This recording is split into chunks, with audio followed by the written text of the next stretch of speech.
Bienvenue sur le plateau de l'émission Urgence Santé. Après ce reportage, vous l'avez certainement deviné, il est question de la dent. Alors sur ce plateau, nous avons reçu le docteur Moïse Kongolo, chirurgien dentiste, avec qui nous allons parler de la carie dentaire et ses traitements. Docteur Moïse Kongolo, bonsoir et bienvenue sur le plateau de l'émission Urgence Santé. Bonsoir madame, merci. Alors pour commencer, pouvez-vous nous parler de la dent? La dent, c'est un organe. C'est un organe composé de deux parties. Nous avons la partie visible que l'on appelle la couronne, la partie blanche et visible, et une autre partie cachée à l'intérieur de l'os, ce sont les racines, oui. la racine ou oui. les racines. Oui. À l'école, on a appris ça, hein, voilà, la couronne, la donc, racine. Voilà, donc il y a des dents qui ont une seule racine, il y en a d'autres qui en ont deux, et d'autres qui en ont trois, donc ça dépend. Donc globalement, vu de l'extérieur, la dent se présente comme celle-là. Mais si on faisait une coupe de la dent et qu'on regardait la dent de l'intérieur, on va se rendre compte que la dent a trois couches. La couche la plus externe, visible à l'œil nu, la couche blanche, on appelle ça émail. L'émail, oui. Après cette couche vient une seconde couche qui est un tout petit peu jaunâtre qu'on appelle la dentine. Et après la dentine, il y a la troisième couche où vous avez une chambre, un espace qu'on appelle la chambre pulpaire. Et cette chambre pulpaire contient un organe que nous appelons la pulpe de la dent. C'est un organe charnu, et d'ailleurs c'est la partie vivante de la dent. Donc la dent est donc composée du point de vue structure des parties minérales plutôt, et d'une partie organique.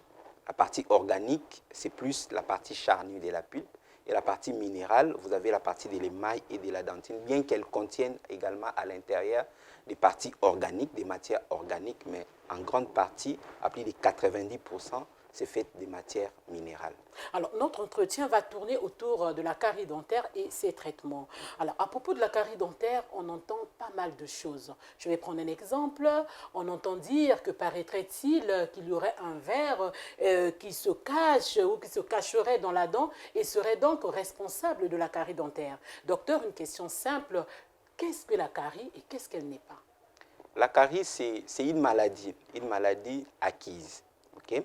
C'est une maladie qu'on ne naît pas avec. Ça, c'est la première des choses. Et c'est une maladie qui n'est pas non plus héréditaire. Ah, la carie dentaire n'est pas héréditaire. Elle n'est pas héréditaire, c'est une maladie acquise. Ah, ce n'est pas parce que papa a souffert de la carie que l'enfant aussi doit obligatoirement souffrir de la carie. Non, pas du tout. Bien qu'il existe des facteurs héréditaires qui interviennent dans la survenue de la carie. Mais la maladie elle-même, en tant que telle, n'est pas une maladie héréditaire. Ça veut dire que c'est une maladie qui n'est pas transmise par les gènes. Parce qu'une maladie héréditaire, c'est une maladie qui est transmise par les gènes. Mais plutôt, ce qui est transmis par les gènes, c'est la nature de la dent, les caractéristiques de la dent. Ça, elles sont transmises par les gènes. Mais la maladie, elle n'est pas transmise par les gènes. Donc, ce n'est pas une maladie héréditaire. Mais la qualité des tissus dentaires, c'est elle qui est héréditaire. Et donc, ce qui fait qu'on peut avoir une qualité des dents qui sont plus résistants à la carie et d'autres qui sont moins résistants à la carie. Et donc, les personnes qui ont hérité la qualité des tissus moins résistants à la carie, beaucoup de membres de la famille peuvent souffrir de la carie. Et donc, ça donne l'impression comme si la maladie était héréditaire, mais en réalité, la maladie ne l'est pas. Ça, c'est un fait. Donc, elle n'est ni héréditaire ni congénitale. C'est une maladie acquise. Elle n'est pas non plus transmissible, c'est-à-dire elle n'est pas non plus contagieuse. Donc, ce n'est pas parce que quelqu'un a bu de l'eau dans un gobelet d'une personne souffrant de la carie que vous aussi, vous allez attraper de la carie. Votre mari a la carie et donc la femme aussi va avoir la carie. Non, pas du tout. Pas du tout. C'est hors des questions. La carie, c'est une maladie acquise. Elle est causée par trois facteurs. Trois facteurs interviennent dans les mécanismes de survenue de la carie. On appelle ça les triades cariogènes. Cette triade est composée d'une part de la dent, vous avez d'autre part les bactéries, et troisième élément, vous avez les restes alimentaires. Normalement, au niveau de notre bouche, nous avons plusieurs bactéries qui vivent dans la bouche, comme nous vivons dans la planète Terre. Qui assure l'équilibre buccal, c'est ça? Oui, donc il y a une flore bactérienne buccale normale. C'est dans la bouche de chaque personne. Et donc ces microbes, ces bactéries qui vivent dans notre bouche, ils sont censés manger. Donc la nutrition faisant partie d'un processus normal de la vie, et donc les microbes doivent aussi manger. Se nourrir. Doivent se nourrir. Ils se nourrissent de quoi? Ils se nourrissent des restes alimentaires que nous mangeons. Chaque jour, nous mangeons le matin, le midi, le soir. Et puis, les restes alimentaires, les microbes les consomment. Les cellules mortes au niveau de la bouche, parce que la muqueuse de la bouche, c'est des squames, ça se renouvelle. Il y a les vieilles cellules qui meurent, elles s'enlèvent, il y a des nouvelles qui apparaissent. Voilà. Donc les bactéries consomment également des cellules mortes au niveau de la bouche. Alors, la consommation à la fois des cellules mortes et surtout des restes alimentaires peut entraîner certaines conséquences au niveau de la bouche. Et surtout en fonction des types des aliments que vous mangez.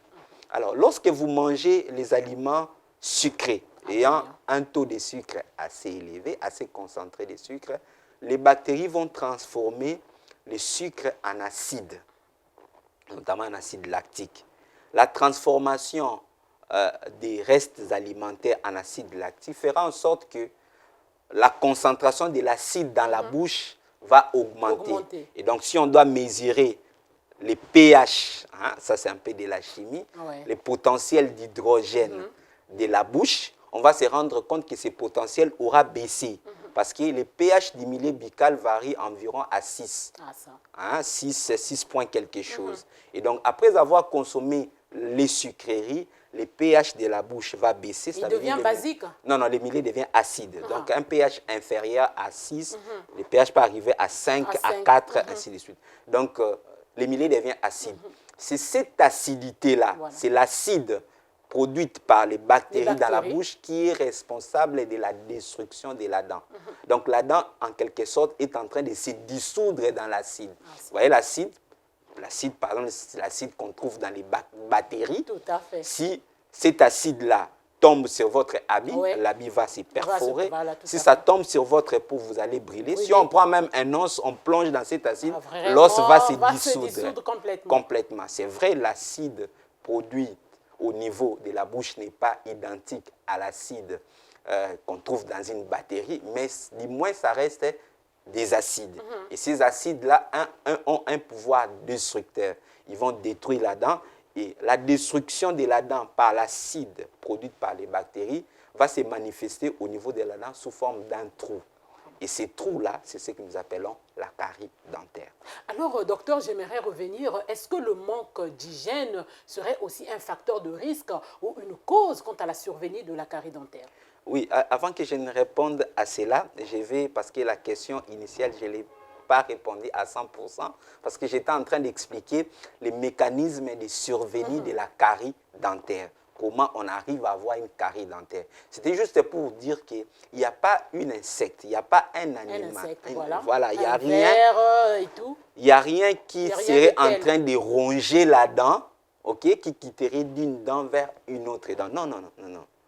Ça n'existe pas. Si vous ouvrez une dent qui a une carie, vous fouillez à l'intérieur, ou bien on vous enlève la dent, vous les cassez à 1000 morceaux, vous ne verrez pas quelque chose de pareil comme un asticot qui se retrouverait à l'intérieur d'une dent. En train de ronger. Voilà, en train de ronger. Mais sinon, ça donne l'impression à cela. Pourquoi? Parce que lorsqu'une personne a fait une carie, lorsque vous avez déjà fait une carie, ça veut dire que d'autres dents peuvent faire des caries. Tant que la cause de la carie n'est pas éliminée. Donc, si vous avez déjà fait une carie, ça veut dire que d'autres dents feront des caries. Et lorsque la personne a fait une carie, et qu'on a enlevé la dent ou on n'a pas enlevé, quelques mois, quelques années plus tard, il va faire encore une carie. Ça donne l'impression comme s'il y avait l'insecte qui rongeait la dent et puis qui s'est déplacé, qui allait vers une autre dent, qui allait une autre dent, ainsi de suite, alors qu'il n'en est pas question.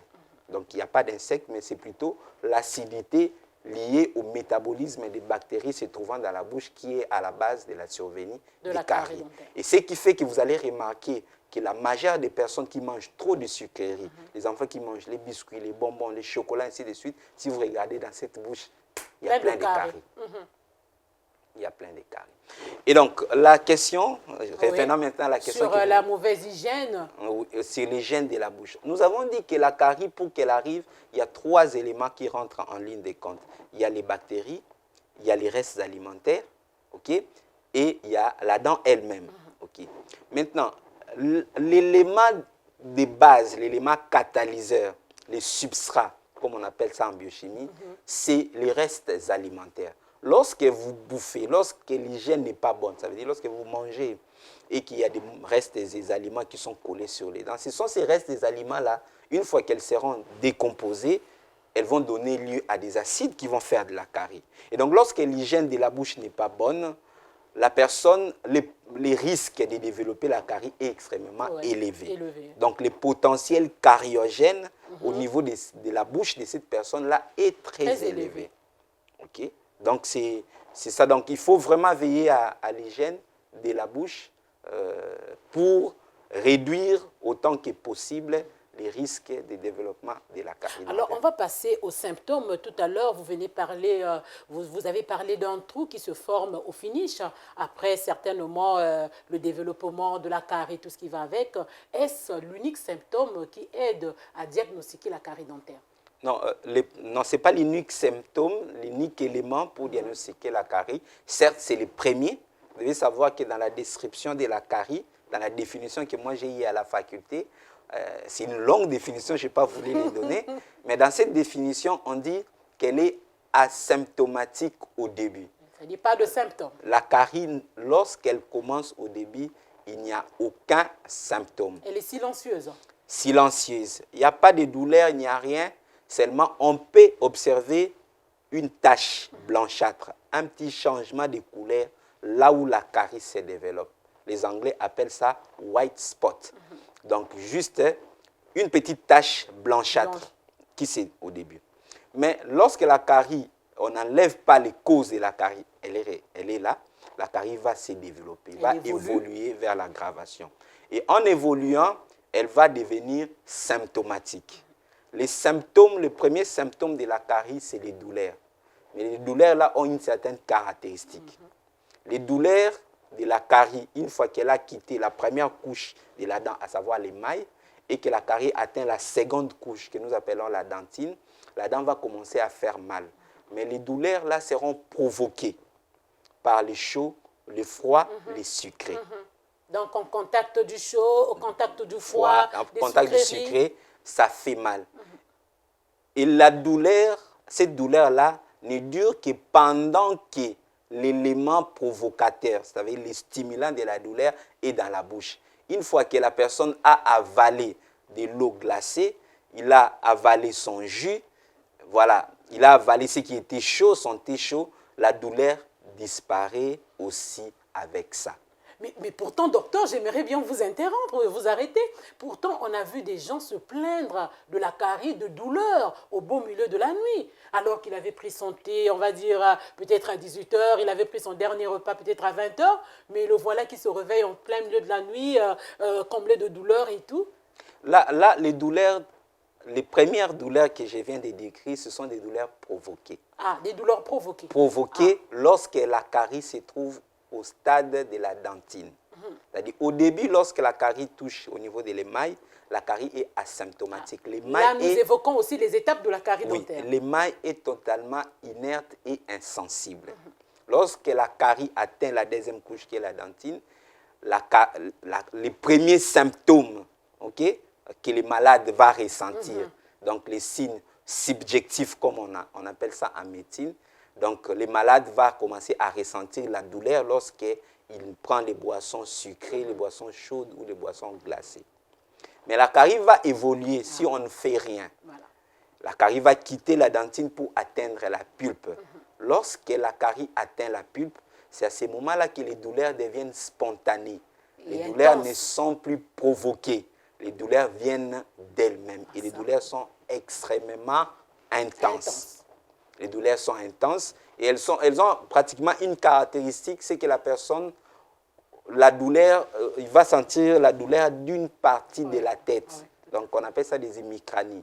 Donc, il sent la douleur d'une partie de la tête.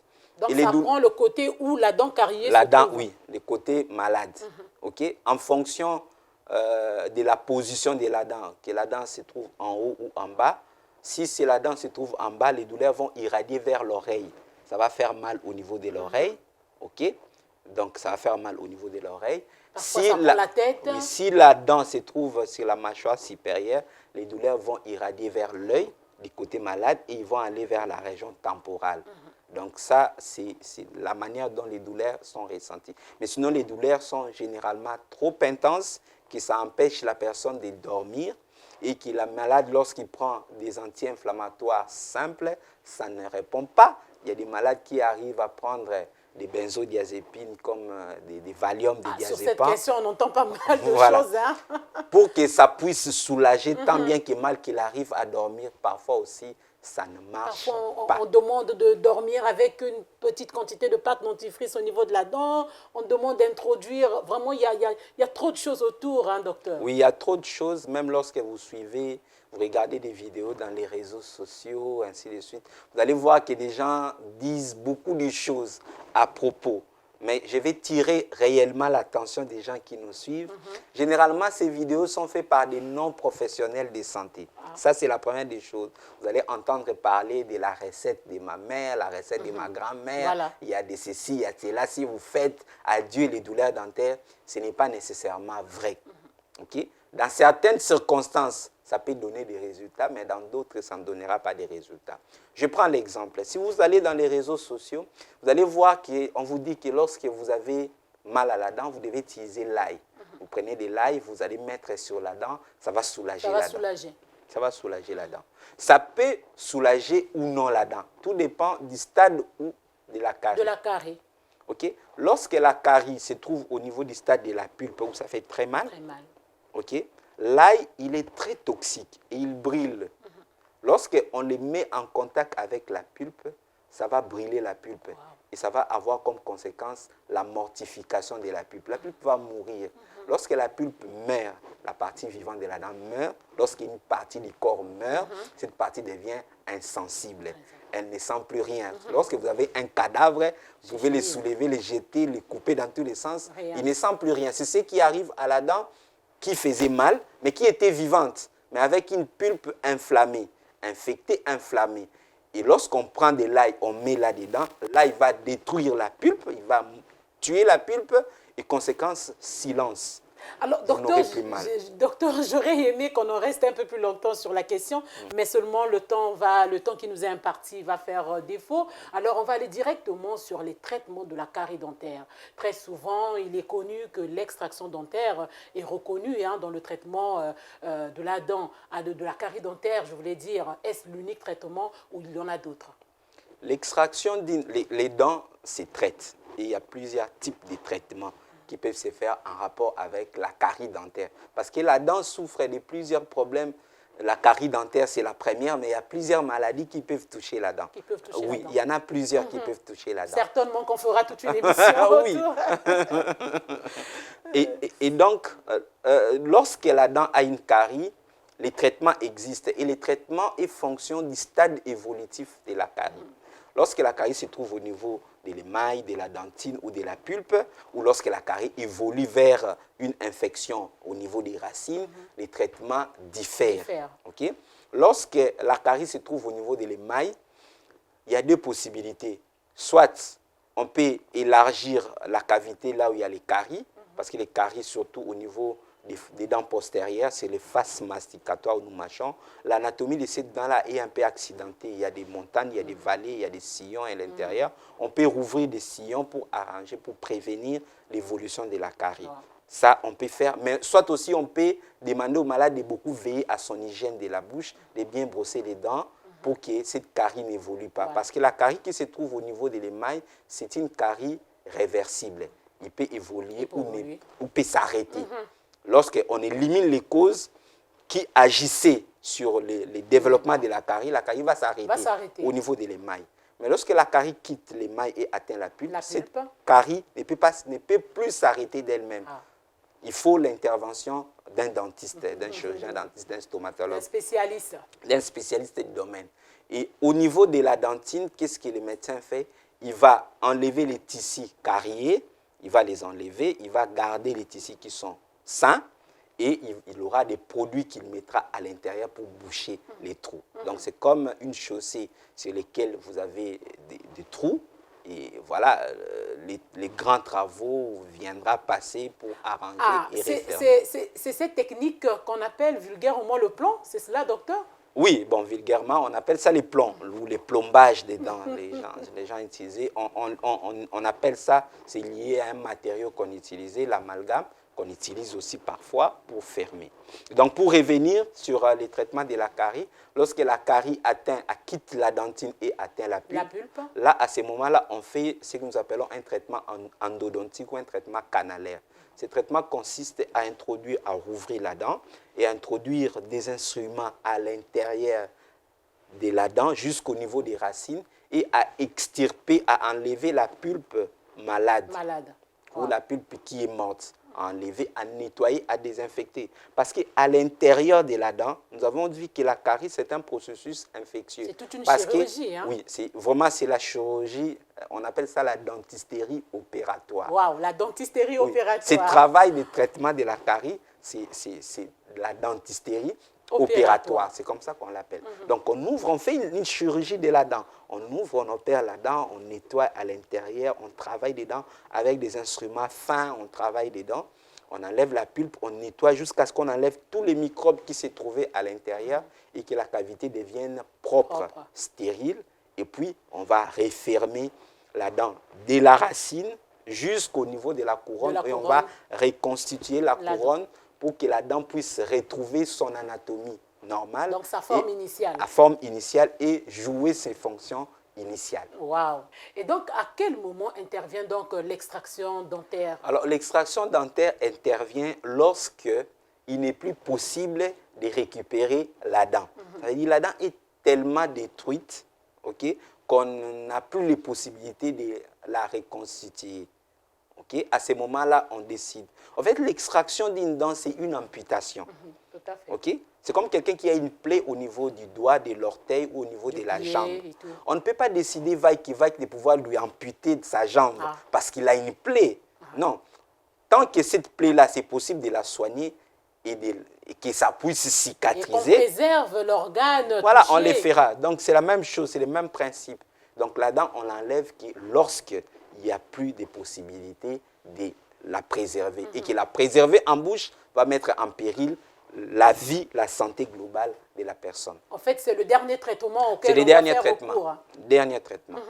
Alors, docteur, nous avons parlé des traitements de la dent, de la carie dentaire, mais je voudrais quand même parler de la prévention. Comment prévenir? Est-ce qu'on peut prévenir les caries dentaires? Oui, la carie dentaire peut se prévenir. On peut éviter de souffrir de la carie dentaire en agissant sur un facteur, la nourriture, l'alimentation. C'est l'élément de base. Il faut manger moins sucré. Il faut manger moins sucré, les sucres synthétiques, les sucres de laboratoire. Complètement le sucre. Beaucoup d'études montrent d'ailleurs que les sucres, c'est dangereux pour la santé. Remarquez, les sucres à lui, c'est les restes, pas les 100% des sucres que vous prenez. Les restes, les sucres que vous prenez, vous avalez à plus de 90%. C'est moins d'1% qui reste collé sur les dents, mais elle est capable de... qui provoque ces caries dentaires. Ça provoque des caries, que dirons-nous dans d'autres organes? Le sucre est à la base de beaucoup de problèmes au niveau des cellules. Donc, l'hygiène alimentaire reste un élément de base. Éviter de consommer trop de sucreries. Ça, c'est la première des choses. La deuxième des choses, c'est l'hygiène buccale.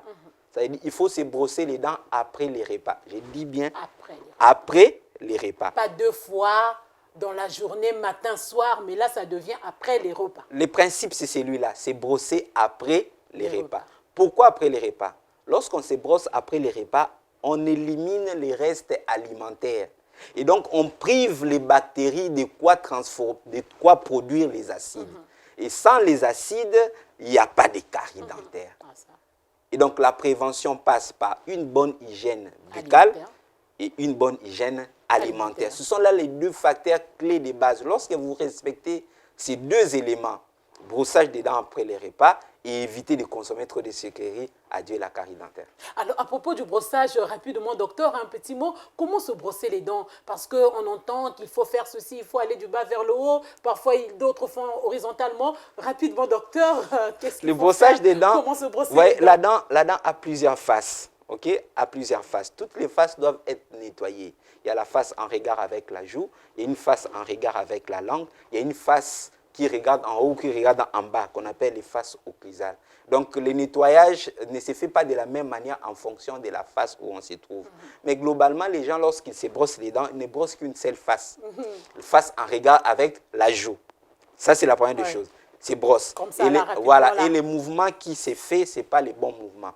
Mais le principe est simple. Pour se brosser les dents, on va du rose vers les blancs. Ah, du rose vers le blanc. Donc, ça veut dire de la gencive vers la dent. La dent. Ça, c'est le principe.